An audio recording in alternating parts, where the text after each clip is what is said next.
Hello mga guys, natupad yung hiling natin na hindi umulan. Kaya nabuo natin yung makina ng ginagawa natin dito. Ayan, pakita ko sa inyo. Papaanda rin din natin ito ngayon.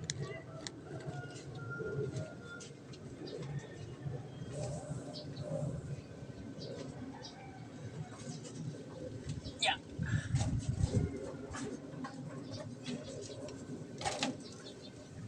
Guys, nabuo natin.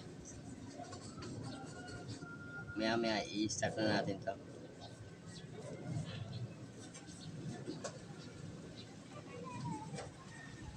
Ano ko sa inyo kung okay yung andar niya.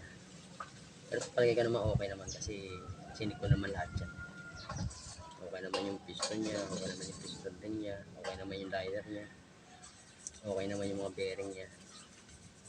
Kaya ito try na lang natin na pa-startin ko ngayon.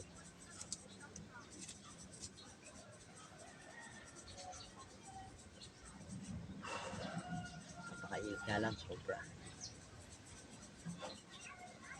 Kailangan talaga tubig. Nalagyan na rin natin siya ng baterya. At lalagyan na lang natin siya ng yung kanyang return tube. Yan, ikakapitan ito. Return tube yan. Nalagyan na rin natin yung baterya. Naayos natin siya. Naayos natin yung susian niya. Naayos ko na rin yung kanyang injector na ikabit ko na lahat. Naayos ko na rin yung kanyang fuel pump kasi ayaw gumanong to kanina.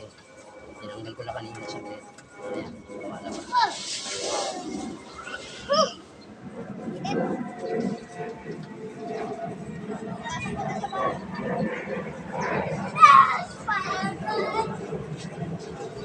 Natural na yan kasi ngayon ko lang supply ng diesel niya. Kaya kabit naman natin yung tambucho niya saka yung kanya mga heater plug para pag heater natin okay na pag start niya. Yung mga guys, update ko kayo mamaya pag andar. Thanks for watching.